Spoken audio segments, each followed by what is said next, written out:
네. 회견문을 낭독하기에 앞서 이재명 대표님의 빠른 쾌유와 당무 복귀를 기원한다는 말씀을 먼저 드립니다. 존경하는 국민 여러분, 더불어민주당 당원 여러분, 우리는 2023년 어두운 한 해를 보내고 2024년 새해를 맞았습니다. 새해에는 가정마다 살림 걱정 덜하고 국가도 세계도 평화를 회복했으면 좋겠습니다. 여러분 모두 새해 복 많이 받으시기 바랍니다.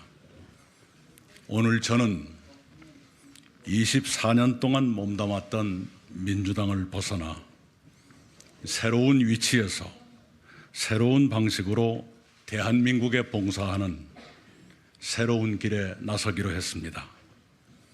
그동안 수많은 사람들이 민주당을 들락날락했지만 저는 민주당을 한 번도 떠나지 않고 지켰습니다. 그렇게 저에게 마음의 집이었던 민주당을 떠난다는 것은 참으로 괴로운 일이었습니다. 저는 오랫동안 고민하며 망설였습니다. 그러나 민주당은 저를 포함한 오랜 당원들에게 이미 낯선 집이 됐습니다. 민주당이 자랑했던 김대중과 노무현의 정신과 가치와 품격은 사라지고 폭력적이고 저급한 언동이 횡행하는 1인 정당, 방탄 정당으로 변질했습니다. 민주당의 정신과 가치를 지키고 구현할 만한 젊은 국회의원들이 잇따라 출마를 포기하는 지경에 이르렀습니다. 당내 비판자와 저의 지지자들은 2년 동안 전국에서 수박으로 모멸받고 처단의 대상으로 공격받았습니다. 저는 그러한 잔인한 현실이 개선되기를 바랐지만 오히려 악화됐습니다. 포용과 통합의 김대중 정신은 실종됐습니다. 민주당의 피폐에는 저의 책임도 있다는 것을 인정합니다. 특히 민주당 소속 시장의 잘못으로 2021년에 치러진 서울시장, 부산시장 보궐선거에 기존 당헌을 고쳐가며 후보자를 낸 것은 제가 민주당 대표로 일하면서 저지른 크나큰 실수였습니다. 대통령 선거를 1년 앞둔 시기에 서울과 부산의 공조직을 가동하는 것이 대선 승리에 도움을 줄 것이라는 얕은 생각을 제가 떨쳐버리지 못했습니다. 또한 2020년 국회의원 선거를 앞두고 공동선대위원장으로 일하면서 민주당 지도부의 위성정당 허용 결정에 제가 동의한 것도 부끄러운 일이었습니다. 저의 그런 잘못을 후회하면서 국민과 당원 여러분께 사과드립니다. 저의 오늘 결정에 대해 저의 아버지처럼 오랜 세월 보상도 이름도 없이 헌신하시는 당원 여러분께 이해를 구합니다. 저는 지금의 민주당이 잃어버린 민주당 본래의 정신과 가치와 품격을 지키고 실현하기 위해 새로운 길에 나섭니다. 저는 죽는 날까지 그 정신과 가치와 품격을 지키겠습니다. 저를 이렇게 몰아세운 것은 무엇보다도 대한민국의 위기였습니다. 저는 이 국가적 위기를 외면해서는 안 된다고 판단했습니다. 지금 대한민국은 안팎으로 추락하고 있습니다. 대한민국은 암흑기에 들어섰습니다. 윤석열 정부는 1987년 민주화 이후 최악의 정부로 기록될 것이 확실합니다. 윤석열 정권은 국정의 거의 모든 분야에서 전례 없는 퇴행과 난맥을 계속하고 있습니다. 대한민국은 침몰로 갈 것이냐, 지속 가능 국가로 회복될 것이냐의 마지막 기로에 섰습니다. 국가적 위기의 핵심은 정치의 위기입니다. 무능한 정권과 타락한 정치가 각자의 사활에만 몰두하며 국가의 위기를 심화시킬 뿐 국가 과제의 그 어느 것도 해결하지 못하고 있습니다. 이 망국적 정치는 민생의 고통을 덜어드리지 못하고 있습니다. 한반도의 평화가 깃들기를 바라는 국민의 여망에 부응하지 못하고 있습니다. 윤석열 정부는 검찰공화국을 거의 완성했습니다. 민주당은 스스로의 사법 리스크로 검찰 폭주를 제어하지 못하고 있습니다. 대한민국은 검찰 독재와 방탄의 수렁에서 헤매고 있습니다. 여야는 그런 적대적 공선관계로 국가를 무너뜨리고 있습니다. 후목불가조, 썩은 나무로는 조각을 할 수 없다는 공자의 말씀처럼 지금의 정치로는 대한민국을 살릴 수 없습니다. 대한민국을 위기에서 구하려면 정치 구조부터 바꿔야 합니다.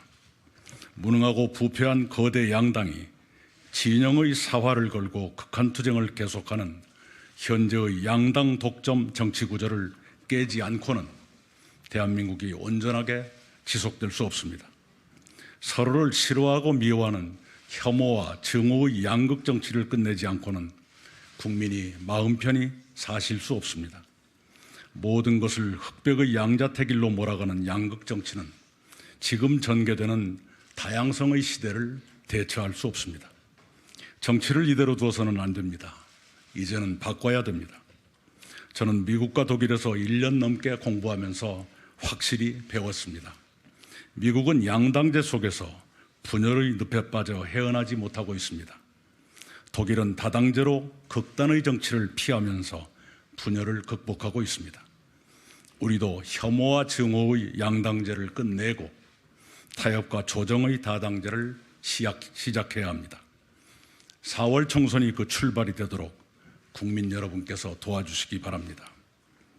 다당제 실현과 함께 개헌을 통해 분권형 대통령제를 도입했으면 합니다. 현재의 대통령제는 검증되지 않은 인물이 집중된 최고 권력을 잡을 수도 있도록 되어 있습니다. 그 폐해를 우리는 진저리 치며 경험하고 있습니다. 현행 제도를 고쳐 대통령 후보를 철저히 검증하고 대통령의 권력을 최대한 분산해야 합니다. 그렇게 하면 지금 같은 위험을 줄일 수 있습니다. 특히 특권 없는 정치와 성역 없는 법치를 꼭 구현하려 합니다. 정치인 등 누구든 특권을 남용하면 국가기강이 무너진다는 것을 우리는 확인했습니다. 우리가 힘들게 이룩한 법치주의마저 권력에 유린되고 있습니다. 정권은 검찰의 칼로 세상을 겁박합니다. 다수당은 의석수로 방탄하고 대통령은 거부권으로 방탄합니다. 이것이 지금의 대한민국입니다. 그런 현실을 바로잡읍시다. 정치는 모든 특권을 내려놓고 오직 국민과 국가에 봉사해야 합니다. 법치는 성역 없이 바로 서야 합니다. 경제에서는 R&D 지원과 규제 혁파로 기업의 도전을 돕고 미래 기술 산업을 집중 육성하는 등 새로운 성장 동력을 끊임없이 개발하도록 하겠습니다. 복지는 생활에 필수적인 기초 서비스를 국가가 단계적으로 제공하면서 궁극적으로는 중부담 중복지로 발전시키도록 하겠습니다. 문화에서는 지원하되 간섭하지 않는다는 김대중 정부의 원칙을 되살려 제2의 한류를 더 확산시키도록 돕겠습니다. 외교에서는 한미동맹을 중심에 두면서 중국, 일본, 러시아와 우호관계를 정착시키고 남북관계를 안정적으로 유지해 평화와 번영을 돕도록 하겠습니다. 전체적으로 최고의 역량을 갖춘 정부를 구성해야 합니다. 허물어지는 대한민국을 다시 세우는 제2의 건국에 나서야 합니다. 그런 각오로 새로운 정치에 임하겠습니다. 그 길로 가기 위해 극한의 진영 대결을 뛰어넘어 국가 과제를 해결하고 국민 생활을 돕도록 견인하는 새로운 정치 세력을 만들겠습니다. 무능한 정치를 유능한 정치로, 투쟁의 정치를 생산의 정치로, 부도덕하고 부패한 정치를 도덕적이고 깨끗한 정치로 바꾸도록 힘을 보태겠습니다. 그 길의 뜻을 같이 하는 사람이라면 누구든지 힘을 모아야 합니다. 저는 우선 민주당에서 혁신을 위해 노력하셨던 의원 모임 원칙과 상식의 동지들과 협력하겠습니다. 어느 분야에서든 착하고 바르게 살아온 사람들이 그 길에 함께해 주시기를 바랍니다. 특히 청년과 전문직의 참여가 필요합니다. 그런 분들께서 정치 참여의 기회를 얻으시도록 돕겠습니다. 저는 몹시 가난했지만 많은 기회를 누리며 성장했습니다. 저는 국가와 사회로부터 크나큰 혜택을 받았습니다. 저는 그것을 늘 감사하며 살고 있습니다. 제가 국가와 사회로부터 받은 혜택을 국민께 돌려드릴 때가 됐습니다. 제가 무엇이 되겠다는 마음에서 이러는 것이 아닙니다. 저는 저의 의무로서 그 일을 하고자 합니다. 대한민국은 정치 때문에 잘못되고 있습니다. 잘못을 알면서도 모른 척하는 것은 비겁한 죄악입니다. 김대중 대통령은 행동하지 않는 양심은 악의 편이라고 말씀하셨습니다. 저는 무능하고 부패한 정치가 대한민국을 더는 망가뜨리지 못하도록 싸우겠습니다. 그 길은 쉽지 않은 길입니다. 저는 그 길이 쉬워서 가려는 것이 아니라 어렵더라도 가야 하기 때문에 가려 합니다. 국민 여러분의 이해와 성원을 부탁드립니다. 감사합니다.